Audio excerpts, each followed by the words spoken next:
નાની દમણ કડૈયા માછીવાડ ખાતે આવેલ જય મહાવીર બજરંગ બલી મંદિર ખાતે 3 દિવસીય મહાવિષ્ણુ યજ્ઞનું આયોજન પિતૃઓની શાંતિ માટે રાખવામાં આવેલ છે। સમસ્ત માછી સમાજના ઋણને લઈને આ યજ્ઞનું આયોજન કરવામાં આવ્યું છે। યજ્ઞ પરિપૂર્ણ કરવામાં આવશે।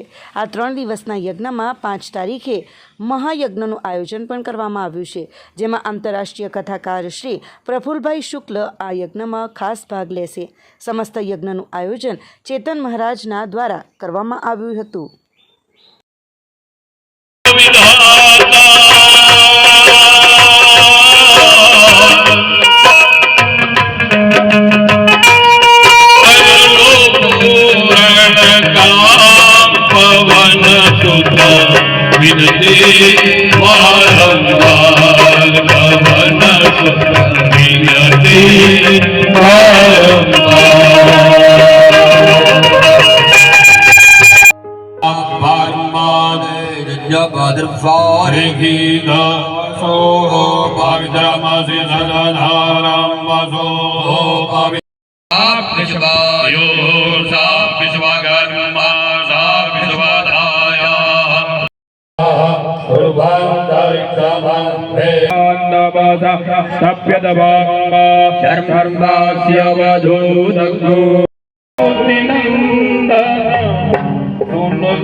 पानी जमीन पर मूकी देवानुं अने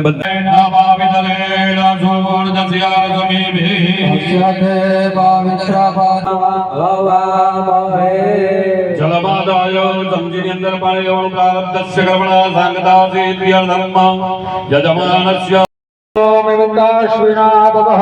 स्वस्ति देवं वृक्षवर्णः स्वस्ति पूषा अशुभो ददातु। यज्ञ रखवामां आवेलो छे, शाना माटे रखवामां आवेलो छे ने शुं एनुं पिता देव पिता गुरुर पिता धर्म सनातनः तुष्टे पितरि पुत्राणां संतुष्टा पितृदेवता।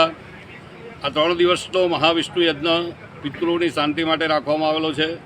સમસ્ત માછી સમાજના પિતૃઓનું ઋણ અમારા પિતાજી ઉપર હતું, એ ઋણ આજે અદા કરવા અમે જઈ રહ્યા છે। તો આ યજ્ઞ એક અદ્ભુત યજ્ઞ થઈ રહ્યો છે। કારણ શું છે કે અહીંયા અરણી મંથન સાથે અગ્નિ પ્રગટ કરવામાં આવશે। ઋગ્વેદ, યજુર્વેદ, સામવેદ અને અથર્વવેદથી આ યજ્ઞ પરિપૂર્ણ કરવામાં આવશે। અહીંયા 5મા દિવસે મહાપ્રસાદનું પણ આપણે આયોજન રાખેલું છે। 3 તારીખે 10 વાગ્યાની શરૂઆત છે, 6 વાગે પૂરું થશે અને 5મી તારીખે 1 થી 2ની અંદર મહાપ્રસાદ રાખવામાં આવેલો છે। તમામના પિતૃઓની સદગતિ થાય એના માટે આપણે આયોજન રાખેલું છે। અને 5મી તારીખે આંતરરાષ્ટ્રીય કથાકાર પ્રફુલભાઈ શુક્લ આપણી યજ્ઞની અંદર પધારવાના છે, શોભામાં અભિવૃદ્ધિ કરશે। એ ઉદ્દેશ્યથી હનુમાનજીના ચરણમાં વંદના એ તમામ માછી સમાજના પિતૃઓની સદગતિ થાય અને આત્માને શાંતિ આપે। અસ્તુ અસ્તુ અસ્તુ। પિતૃનારાયણ દેવ કી જય।